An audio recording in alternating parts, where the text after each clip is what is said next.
and she was not his wife. He was the king of New York tonight, the master of his universe, and she was his chosen queen.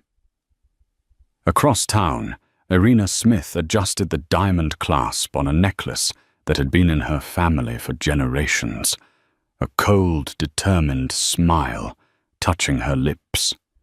She knew exactly where her husband was and who he was with.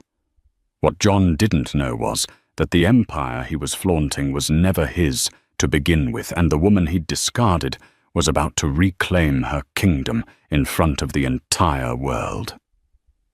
The Smith penthouse on Park Avenue was a monument to success, a silent testament to John's ambition.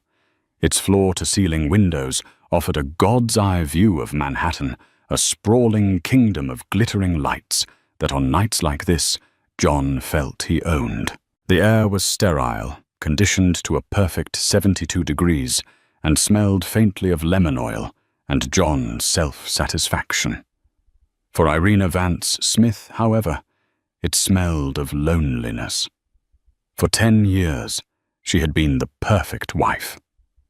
She'd curated their home into a feature for Architectural Digest, hosted flawless dinner parties for board members, and stood smiling by John's side as he accepted awards for being a titan of industry. He was the CEO of Vance Smith Industries, a sprawling conglomerate specializing in luxury real estate and tech investments.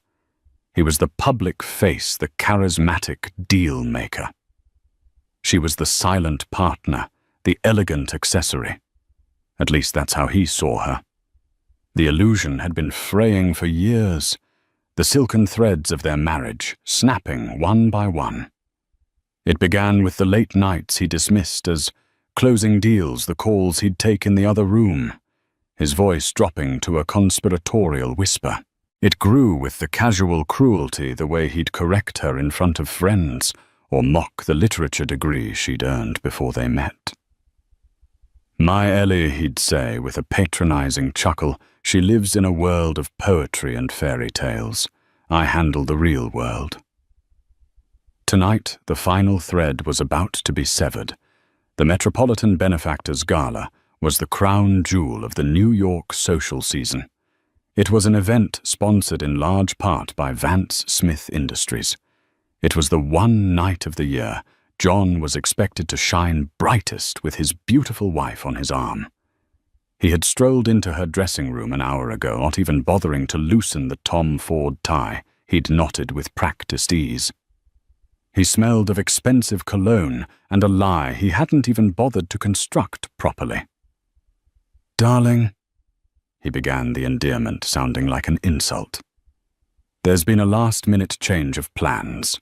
Irina was sitting at her vanity, the soft glow of the mirror lights illuminating the quiet resignation in her eyes. She met his gaze in the reflection. "Oh, an investor. A huge one from Dubai. He's skittish. Wants a one-on-one tonight. I have to go to the gala alone, press the flesh, make him feel secure. It's business, you understand." He ran a hand through his perfectly coiffed dark hair. "It's a dreadful bore. You'd hate it. Better you stay home, relax. Read one of your books." Irina's fingers tightened around a silver-backed brush. For a decade she had accepted these flimsy excuses. She had swallowed her pride, quelled her suspicions, and played the part of the understanding, supportive wife. She had done it because she loved the man he once was, or the man she thought he was. The charming, ambitious man who had pursued her relentlessly, swearing he loved her for her mind and her quiet strength, not just the Vance family name. But that man was gone, replaced by this arrogant stranger who thought she was a fool. She turned from the mirror to face him, forcing a placid smile. "Of course, John. I understand completely. Business comes first." He beamed, his relief palpable. He didn't see the ice forming in her blue eyes. He only saw compliance. "That's my girl. I knew you'd get it." He leaned down and kissed her cheek, a dry, dismissive peck. "Don't wait up." And with that, he was gone. The heavy oak door of her dressing room clicked shut, and the silence that followed was deafening. Irina stood up, her movements fluid and deliberate. She walked over to the window, looking down at the river of yellow cabs and black cars flowing through the concrete canyons below. He thought she was a fool. He thought she was weak. He thought she was just another one of his assets, a beautiful piece of property to be housed in his penthouse. He had forgotten who she was. He had forgotten that before she was a Smith, she was a Vance. And the Vances did not build empires by being fools. A single cold tear traced a path down her cheek, but it wasn't a tear of sadness. It was a tear of rage. The cage, gilded as it was, had become a prison, and tonight she was not just going to escape. She was going to burn it to the ground. She picked up her phone, her thumb hovering over a number she hadn't dialed in years. It was time to call in the architect of the entire Vance legacy. The seed of suspicion had been planted months ago, a tiny bitter thing that Irina had tried to ignore. It was a receipt, a simple slip of paper that had fallen from John's coat pocket. It was from a little-known but ridiculously expensive lingerie boutique in Soho called Fleur Secrète. The purchase was for a silk and lace set in a size far smaller than her own, and a bottle of perfume she didn't wear. The date on the receipt corresponded with a night he'd claimed to be in a grueling all-night negotiation with a firm from Tokyo. At the time, she'd convinced herself it was a gift for a client's wife. A business courtesy. It was easier to believe a comforting lie than to confront a devastating truth. But after John left for the gala, the lie crumbled into dust. The cold certainty she felt wasn't just intuition. It was a conclusion built on 100 other tiny betrayals. She went to his study, a room that was more of a shrine to himself than an office. Diplomas awards and framed magazine covers featuring his face lined the mahogany walls. She ran her hand along his cold, imposing desk, her mind racing. He was arrogant, but he was also careless. Arrogance bred carelessness. Her fingers found a small, almost invisible indentation on the underside of the desk. A hidden latch.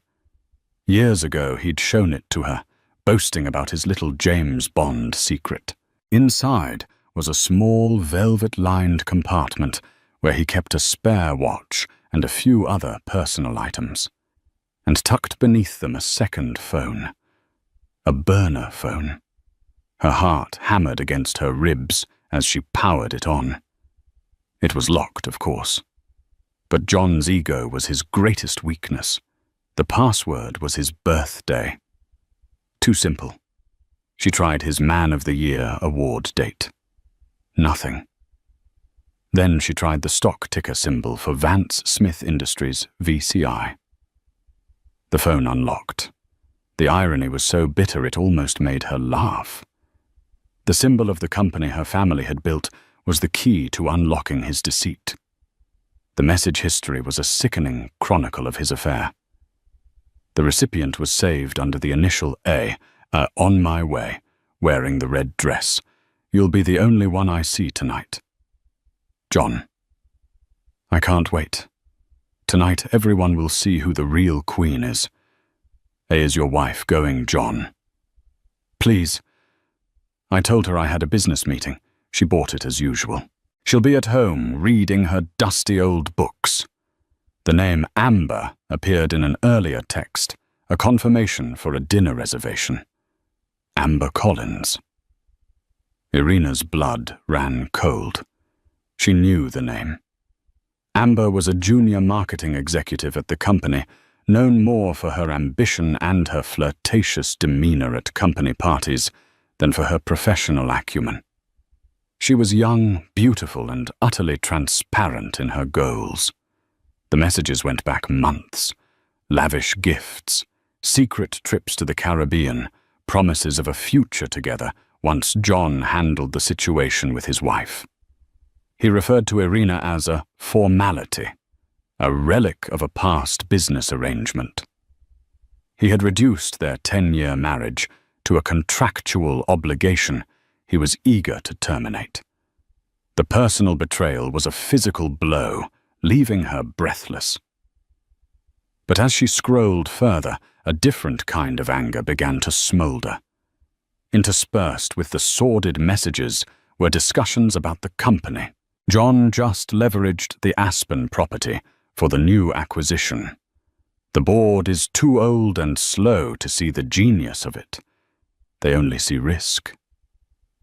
Amber. You're a visionary, John. They're holding you back. John. Once Ellie is out of the picture, her family's influence on the board will be gone. I can finally run this company the way it's meant to be run. No more looking over my shoulder. He wasn't just cheating on her. He was gambling with her family's legacy. Vance Industries had been founded by her grandfather and built into a powerhouse by her father, Anthony Vance. It was built on principles of stability, integrity, and long-term vision. John's talk of leverage and risk was the opposite of everything her father stood for. He was treating the company like his personal casino. The pain in her chest crystallized into something hard and sharp resolve. This was no longer just about a broken heart. It was about saving the work of generations from the reckless ego of the man she had once loved. She put the phone back, wiping it clean of her fingerprints. She walked calmly to her own office, a bright, airy room filled with the books John so openly disdained.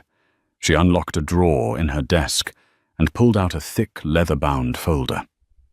The documents inside were old, the paper soft with age. It was the original incorporation charter for Vance Industries and the shareholder agreement from when it merged with a smaller firm to become Vance Smith. Most importantly, it contained the papers for the private family trust her father had established years ago. She had read them countless times, but this time she read them with new eyes. John was the CEO. He had significant shares, yes, a generous gift upon their marriage. But he was, in essence, an employee, a highly paid, powerful manager. The controlling interest, a staggering 51% of the voting shares, was held not by her father, but by the Vance family trust. And the sole beneficiary and trustee of that trust upon her 30th birthday, 5 years ago, had become Irina Vance Smith. John had forgotten this. Or perhaps in his hubris, he had come to believe his own myth that he, through sheer force of will, was the majority owner. He had grown comfortable believing her to be passive and uninterested in the real world. He had mistaken her quiet nature for weakness. That was about to be the most costly mistake of his life. She picked up her phone again and dialed the number she had hesitated over earlier. It rang 3 times before a familiar, gravelly voice answered. "Irina, father." She said her own voice, steady and clear, betraying none of the turmoil inside her. "I need your help. I'm coming to see you, right now." The helicopter ride north was a blur of city lights, giving way to the dark, sleeping suburbs. Then the dense blackness of the forests of upstate New York. Irina barely noticed. She sat staring out at the void, the damning text messages burning in her mind. The rhythmic whoomp, whoomp, whoomp of the rotor blades was a war drum counting down the hours until her old life was utterly demolished, and a new one began. Anthony Vance had retired from the world a decade ago, shortly after Irina's marriage. After a lifetime spent building an empire and a minor health scare that served as a major wake-up call, he had retreated to a sprawling estate in the Adirondacks. He called it the Eyrie. It was a fortress of stone and glass built into the side of a mountain, accessible only by a winding private road or by air. He had traded boardrooms for libraries and stock tickers for trout streams. He rarely came to the city, and he never, ever interfered in the running of the company he had passed on. He had trusted John to be a worthy steward, both for his company and for his daughter. The helicopter landed on a private helipad lit by soft, glowing markers. A rugged-looking man in a flannel jacket was waiting to escort her to the main house. The air was crisp and smelled of pine and cold stone. It was a world away from the perfumed, polluted air of Manhattan. Anthony was waiting for her in his study. The room was vast, with a 2-story wall of books on one side and a massive stone fireplace on the other, where a log fire crackled and spat. He was not the titan of industry she remembered from her childhood. Age had softened his features, and his once jet-black hair was now a distinguished silver. But his eyes, the same piercing blue as hers, were as sharp and intelligent as ever. He stood as she entered his expression, a mixture of concern and curiosity. "Irina," he said, his voice a low rumble. "You look pale. What's happened?" She didn't waste time with pleasantries. She walked to the large oak desk in the center of the room and laid out her evidence like a prosecutor. She placed the burner phone on the polished wood. She had taken pictures of the key messages and printed them. She then produced the financial reports she'd had her personal accountant quietly pull, highlighting the leveraged properties and the high-risk ventures John had undertaken without full board disclosure. "John is having an affair," she said, her voice devoid of emotion. "With an employee. Tonight he took her to the benefactor's gala. He lied to me, and he is humiliating me. That I can handle.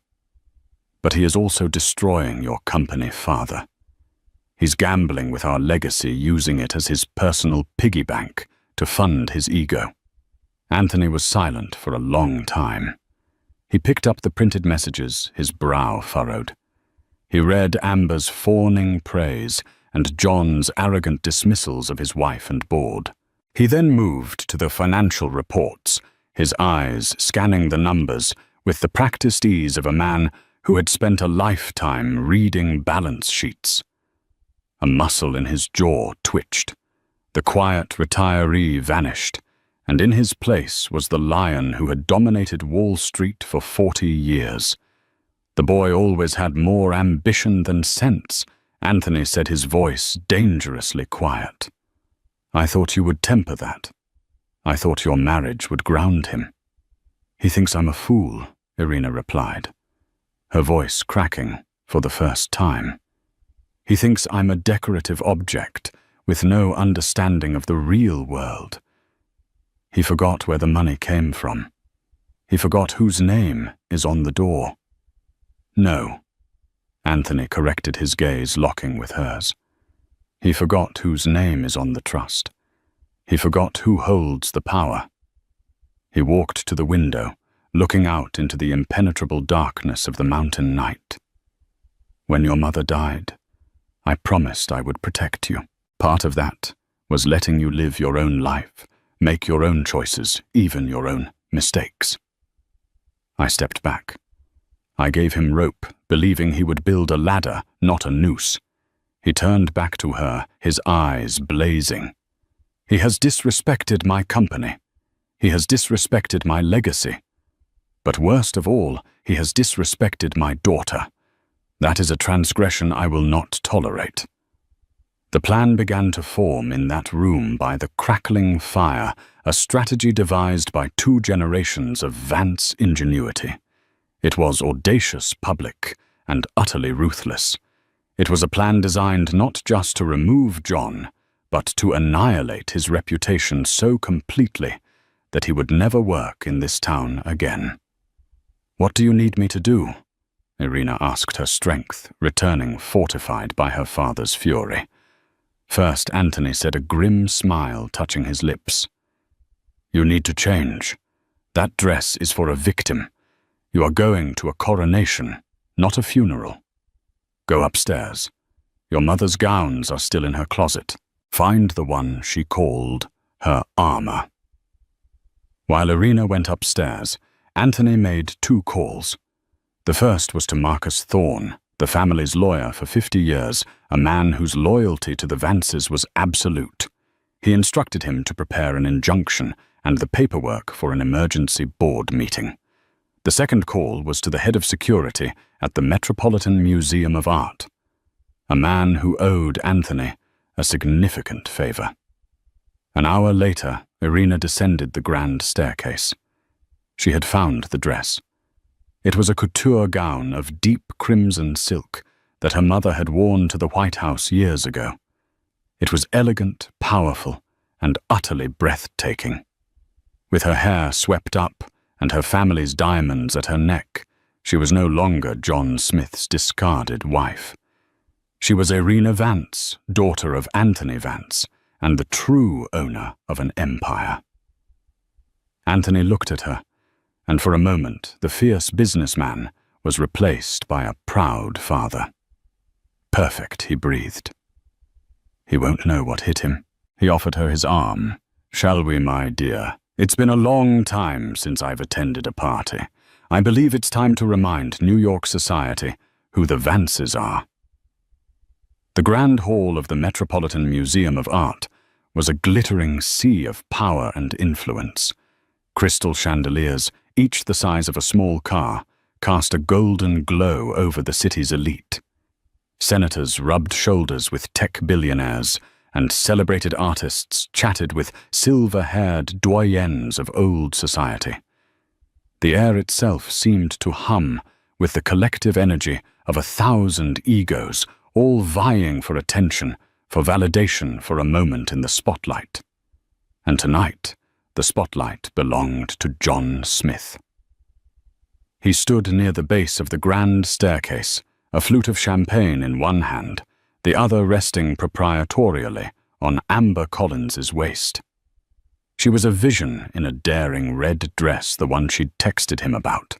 It was cut low in the front and high on the thigh, a stark, screaming contrast to Irina's classic and understated elegance.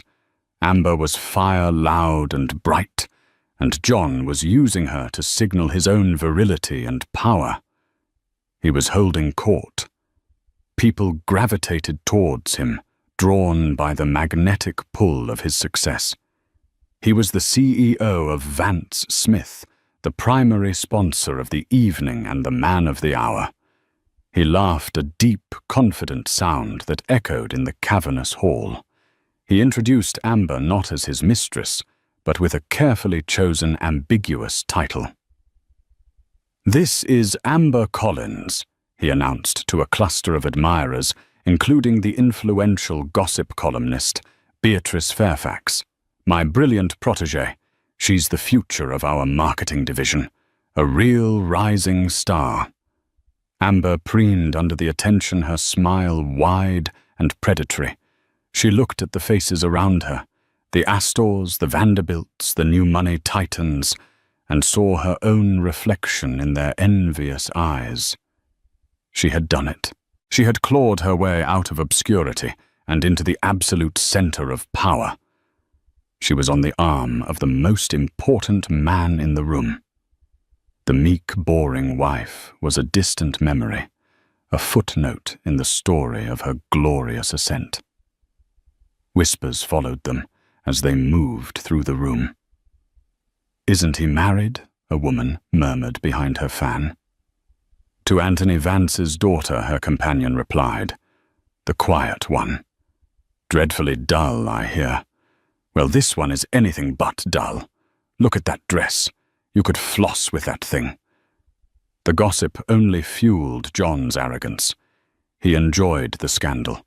It made him feel virile, powerful, a man who took what he wanted. He believed he had insulated himself so thoroughly within the company, made himself so indispensable, that he was untouchable. Irina, with her gentle nature and her lack of interest in business, posed no threat. The board was composed of old men who were dazzled by the company's recent and risky profit margins. He was the king, and this gala was his coronation ball. He caught the eye of Beatrice Fairfax, the columnist, who was watching him with a shrewd, calculating gaze. He gave her a conspiratorial wink. He was feeding the beast, creating the narrative himself. The story would be about the dynamic CEO and his brilliant new star, a changing of the guard. Mr. Smith, Beatrice said, her voice smooth as silk, but with an edge of steel. A bold move coming with Ms. Collins tonight. Whereas Irina John's smile didn't falter. My wife is feeling a bit under the weather. She sends her regrets.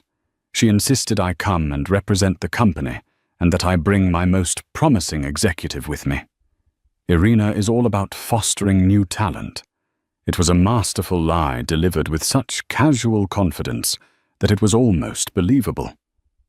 Amber squeezed his arm, her eyes shining with adoration. He was powerful, charming, and utterly in control. The evening's host, the museum director, tapped a glass for attention. Ladies and gentlemen, if I may have your attention, in a few moments we will be hearing from the man whose incredible generosity has made this evening possible.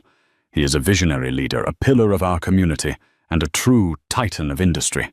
Please prepare a warm welcome for the CEO of Vance Smith Industries, Mr. John Smith. A ripple of applause went through the room. This was it, the apex of his career. John straightened his bow tie, gave Amber a quick, triumphant kiss, and began to make his way towards the stage set up at the foot of the staircase. He felt 1,000 pairs of eyes on him. He felt like a god ascending Olympus.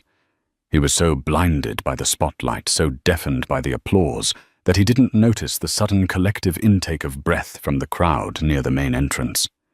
He didn't see the whispers turn from speculation to stunned silence. He didn't see the sea of faces part as two figures made their way through the throng. He was just 2 steps from the stage, his victory speech already on his lips, when the great oak doors at the far end of the hall swung fully open, and a hush fell over the entire gala. The silence was so profound, so sudden, that it was more powerful than any noise. John stopped confused. He turned, following the gaze of every single person in the room, and his world stopped turning. The silence in the grand hall was a physical thing, a heavy blanket that smothered all sound. The clinking of glasses, the murmur of conversation, the soft strains of the string quartet. It all vanished, sucked into a vacuum of collective shock. Every head was turned towards the grand entrance, where 2 figures stood, silhouetted against the bright lights of the foyer. As they stepped forward into the warm glow of the hall, the gasps began. They were quiet at first, little ripples of disbelief, but they quickly grew into a tidal wave of astonished whispers that swept through the crowd. It was Irina, but it was not the Irina anyone knew. Gone was the quiet, conservatively dressed society wife who faded into the background. In her place stood a queen. She wore a gown of crimson silk that seemed to drink the light, a stark, regal statement against the sea of black tuxedos and pastel dresses. The Vance diamonds glittered at her throat, not as mere ornaments, but as armor. Her posture was erect, her shoulders back, her chin held high. Her face, which John had so often called pleasantly plain, was transformed by a look of cold, unshakable resolve. She was incandescent with a fury so pure it was beautiful. But it wasn't just Irina's transformation that had stolen the breath of New York's high society. It was the man on whose arm she leaned. He was older, with a mane of silver hair, and a face etched with the lines of a life lived at the highest levels of power. He moved with a quiet authority that needed no announcement. He wore a simple, perfectly tailored tuxedo, but he may as well have been wearing coronation robes. He was a myth, a legend, a ghost from the golden age of Wall Street. It was Anthony Vance. For a decade, he had been a recluse, a name spoken in hushed, reverent tones. Most of the younger people in the room had never even seen him in person. But the older generation, the real power brokers, recognized him instantly. They were the ones who had witnessed his genius, who had feared his ruthlessness, and who had respected his absolute integrity. His presence here tonight was the equivalent of a king returning from exile. John stood frozen halfway to the stage. His mind simply couldn't process what his eyes were seeing. Irina here, looking like that, and with her father. It was impossible. Anthony never came to the city. He hated these events. And Irina, she was supposed to be at home reading a book, blissfully unaware. Amber, sensing the shift in the atmosphere, tightened her grip on John's arm. "Who is that?" she whispered, her voice laced with unease. "Why is everyone staring?" John couldn't answer. His mouth was dry, his heart pounding a frantic rhythm against his ribs. He saw Beatrice Fairfax, the columnist, her eyes wide, a wolfish grin spreading across her face. She was smelling the biggest society story of the decade. Irina and Anthony moved through the parted crowd with regal slowness. They didn't look at anyone. Their eyes were fixed on one target, John. Every step they took was a judgment. Every meter they crossed was another nail in his coffin. The crowd, sensing a confrontation of epic proportions, instinctively backed away, creating a wide, clear path between the entrance and the stage, like an executioner's lane. As they drew closer, John could see Irina's eyes. The warm, forgiving blue he knew was gone. In its place was a glacial ice, a chilling emptiness that promised no mercy. The placid, accommodating woman he had married was gone.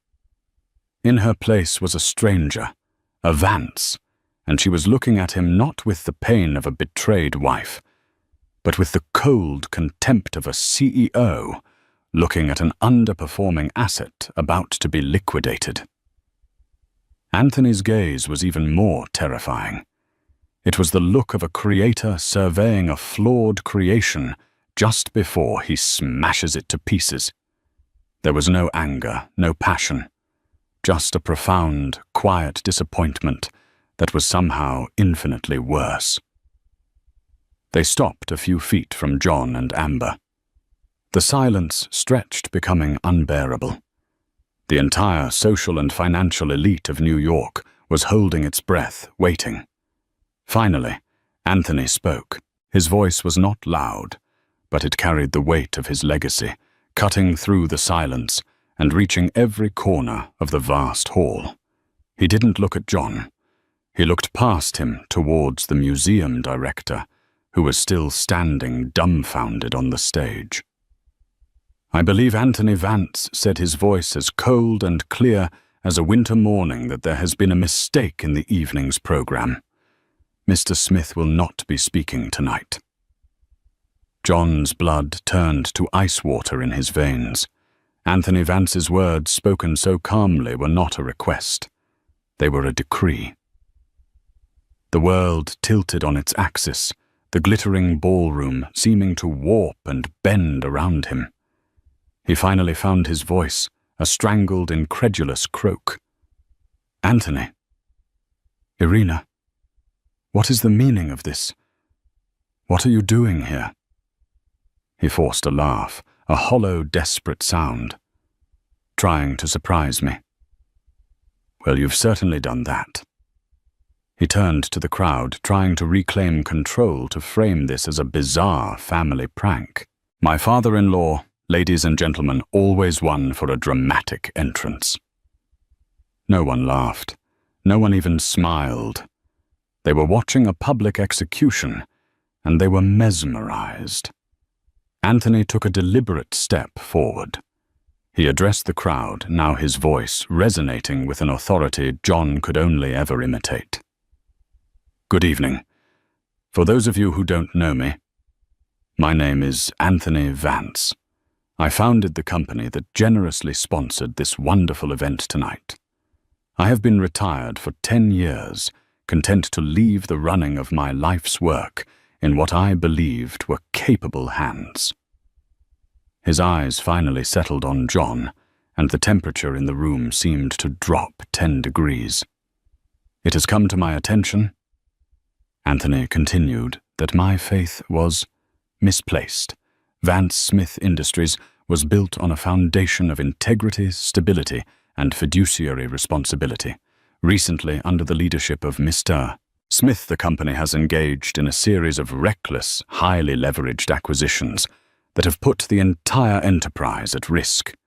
He has done so without the full, transparent approval of the board, and more importantly, without the approval of the majority shareholder.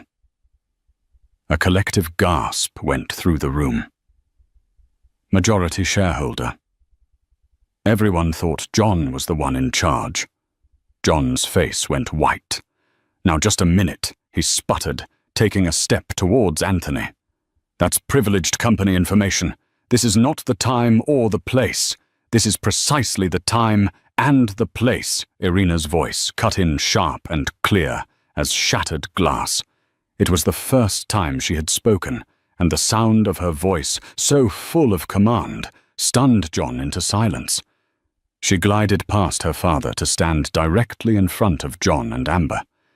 She looked at Amber, her eyes sweeping over the cheap shock of the red dress and the desperate ambition in the younger woman's face. There was no jealousy in her gaze, only a sort of weary pity. Miss Collins. Irina said, her voice dangerously soft. You are the rising star, I presume. The brilliant protégé. She let the words hang in the air, dripping with sarcasm. You hitched your wagon to a man who promised you a kingdom. I feel it's my duty to inform you that you've been riding with a court jester who was merely allowed to sit on the throne for a while. Amber paled, her triumphant smile dissolving into a mask of horror and confusion. She looked at John, her eyes silently begging him to fix this, to reassert the power she had found so intoxicating. But John was speechless, floundering. Irina turned her full attention to her husband. You thought I was a fool, John. You thought I was content to live in your shadow, oblivious, while you played with my family's money and slept with your subordinates. You mistook my patience for weakness. You mistook my silence for ignorance. She took a step closer, her voice dropping to a conspiratorial whisper that was somehow audible to everyone in the silent hall. Let me be very clear. You are the CEO, a title, an employee. I am the majority shareholder, the owner. The Vance Family Trust, of which I am the sole trustee, controls 51% of this company. Your reign is over. From the edge of the crowd, a man in a dark suit stepped forward. It was Marcus Thorne, the Vance family lawyer. He handed a folder to the museum's head of security, who then approached John. Mr. Smith, the security head, said, his voice formal and unsympathetic. You are being served with a court injunction barring you from entering any Vance Smith property, effective immediately. There will be an emergency board meeting tomorrow at 9 a.m. to vote on your termination for cause. John stared at the papers as if they were written in a dead language. His empire, His identity, his entire world had been dismantled in less than 5 minutes, in front of everyone who mattered. His face, which had been a mask of arrogant confidence, crumbled. He looked around wildly, seeking an ally, a friendly face, but all he saw was a mixture of pity, morbid curiosity, and thinly veiled schadenfreude. He turned to Irina, his eyes pleading.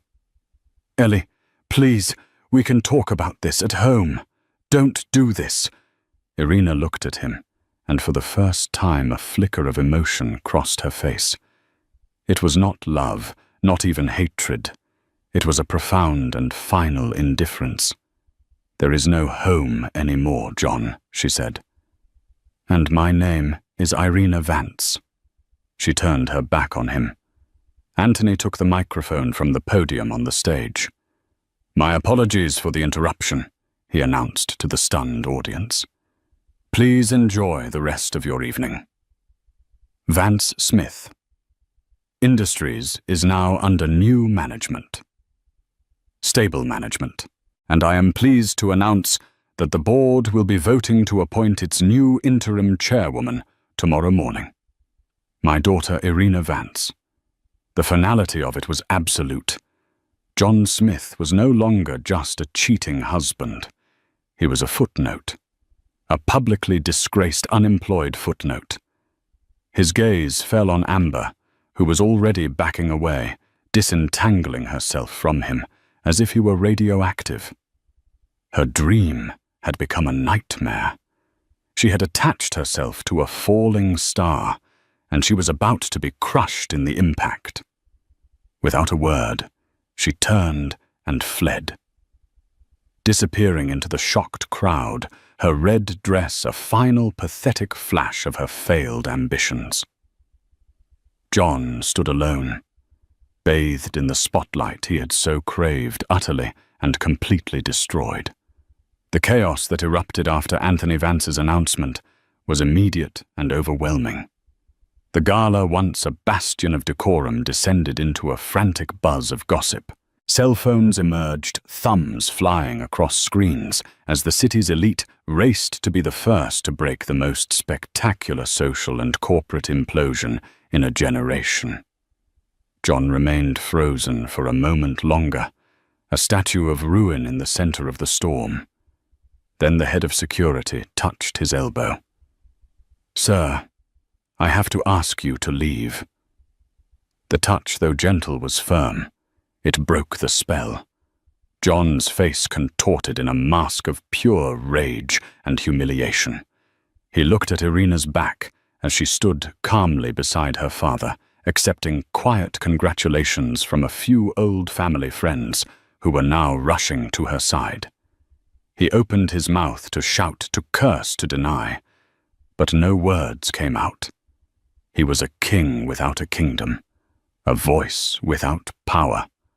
Flanked by 2 security guards, he was escorted out through a side door, not as a titan of industry, but as a trespasser. Irina did not watch him go. Her past was being swept out with the trash. Her focus was on the future. The rest of the evening was a blur of handshakes, murmurs of support, and looks of newfound respect.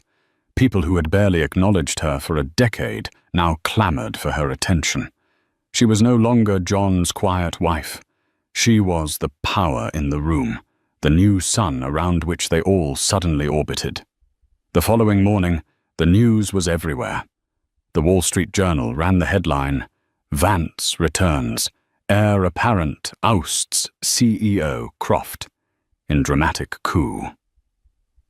Beatrice Fairfax's column was even more direct. "Gala of the damned Crofts' reign ends in public humiliation." The stories detailed John's affair, his reckless business dealings, and the stunning revelation of Irina's true position. The 9 a.m. board meeting was a formality. The board members who had been cowed by John's aggressive style fell in line immediately under the steely gaze of Anthony Vance, who attended via video conference.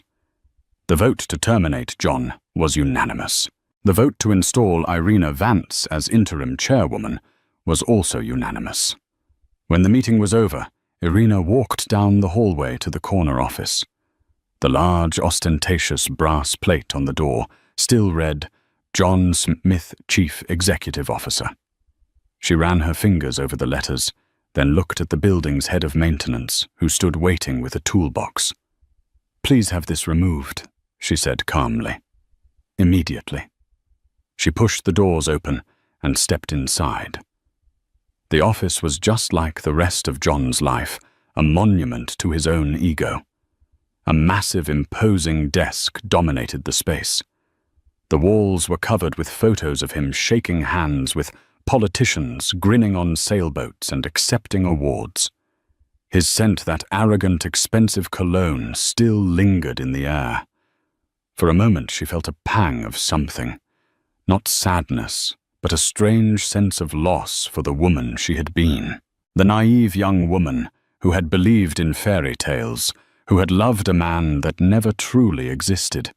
She had been weak, trusting, and complacent. That woman had died last night. Irina walked to the floor-to-ceiling windows, the same view she had from her penthouse prison. But from here, it felt different. It was not a gilded cage. It was a kingdom. Her kingdom.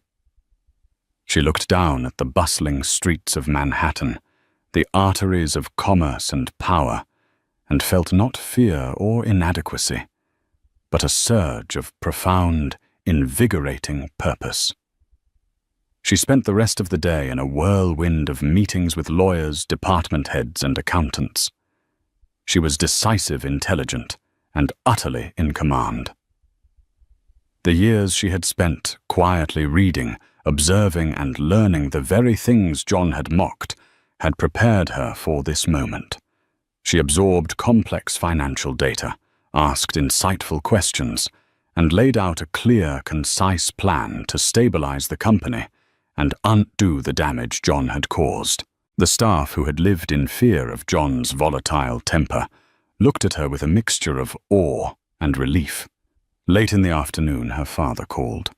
"How does the chair feel?" he asked, a rare note of humor in his voice. "A little large," Irina admitted, a small smile touching her lips. "But I think I'll grow into it." "I have no doubt," Anthony said, his voice thick with pride. "Your mother would have been so proud, Irina. You are truly a Vance." After she hung up, she sat in the deepening twilight, the city lights beginning to twinkle to life below. She was no longer Mrs. John Smith. She was not even just Anthony Vance's daughter. She was Irina Vance, the chairwoman of Vance Smith Industries. She had been tested by the deepest betrayal, and instead of breaking, she had been forged into steel. Her revenge was not just in taking John's job, it was in being brilliant at it. Her triumph was not just in winning, but in reclaiming herself. The road ahead would be difficult, but for the first time in a decade, it was her own. And she was ready to walk it. The St. Regis Hotel suite was by any measure a pinnacle of luxury. Gilded fixtures gleamed, the bed was the size of a small country, and a bottle of complimentary champagne sat sweating in a silver bucket. For John Smith, it was a prison. He had stumbled here in the early hours of the morning, his mind a chaotic whirlwind of fury and disbelief. He'd been on his phone ever since a general trying to rally an army that had already deserted. His first call was to his lawyer, a man who had been on his payroll for a decade. The response was clinical. "John, I'm sorry. My primary duty is to the corporation. Given the circumstances and the clear instructions from the majority shareholder, representing you would be a catastrophic conflict of interest. You'll need to find new counsel." The line went dead. He tried the board members one by one, men he had golfed with, whose backs he had slapped at expensive dinners.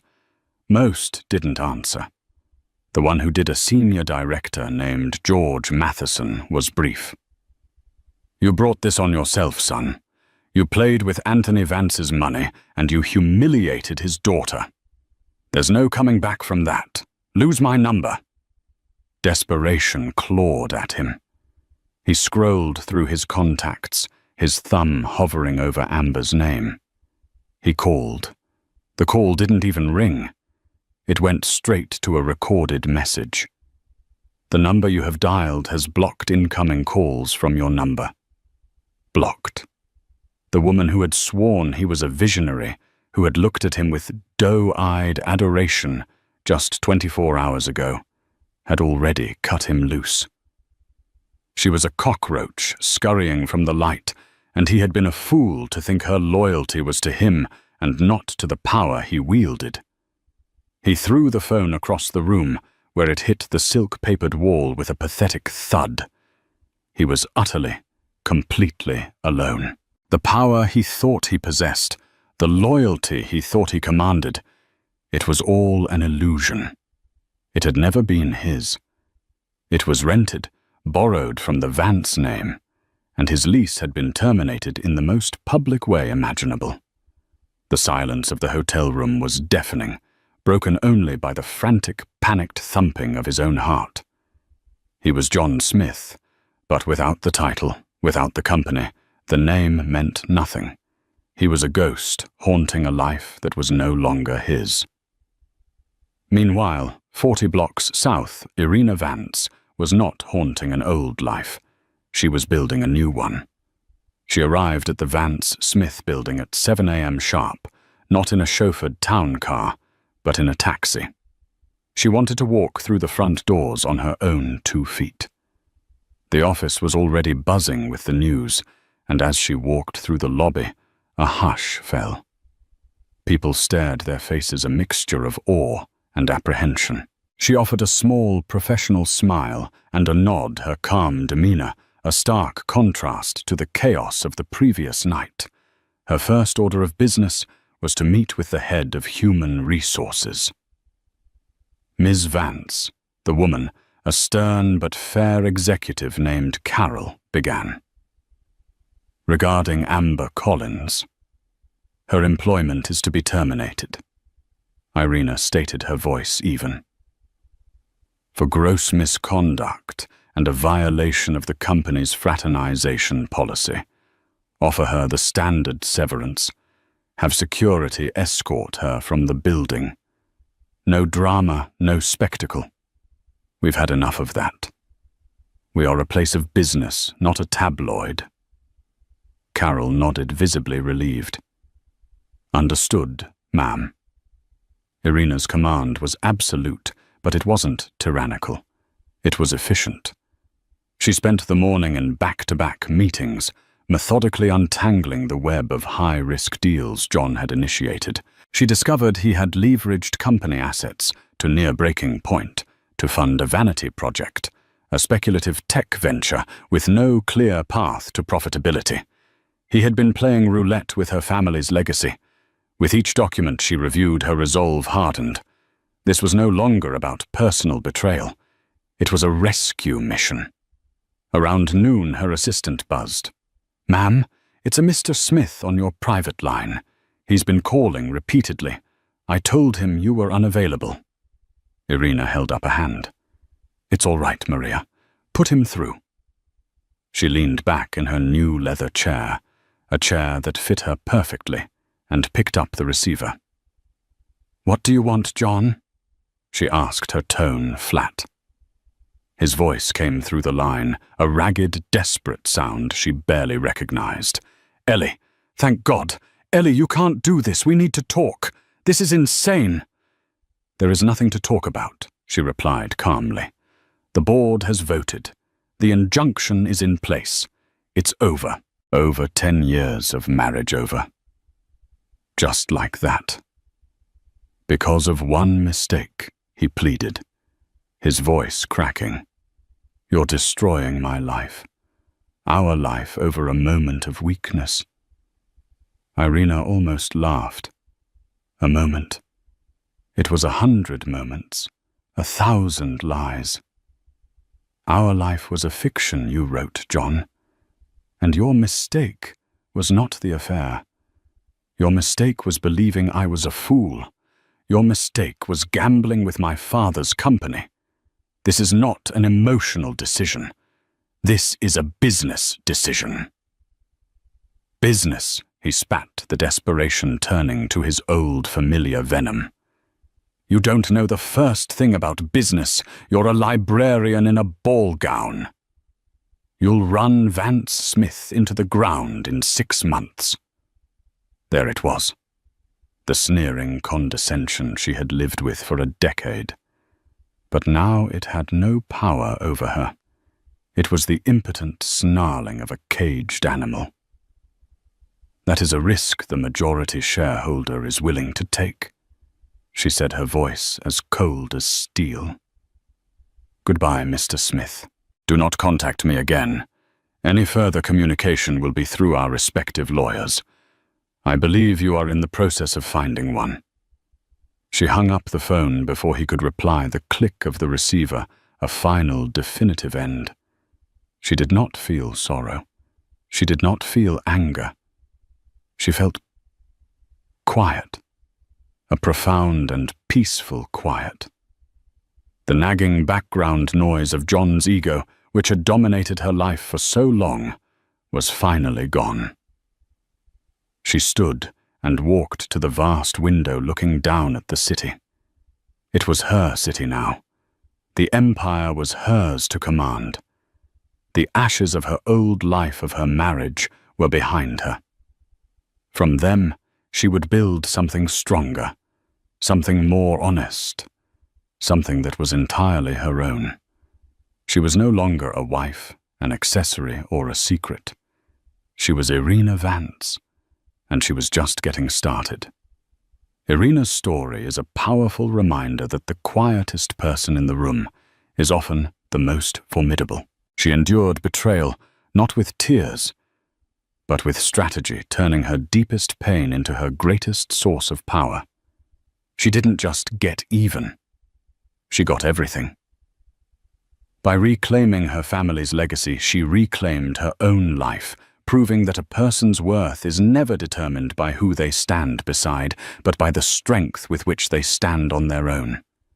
It's a testament to the fact that you can never underestimate a woman who has finally decided to fight for herself. What did you think of John's epic downfall and Irina's triumphant rise? Let us know your favorite part of her revenge in the comments below. If you loved this story of empowerment and justice, please show your support by hitting that like button, sharing it with someone who needs a dose of inspiration, and subscribing for more unforgettable tales. Don't forget to ring the notification bell so you never miss a single story of a queen reclaiming her throne.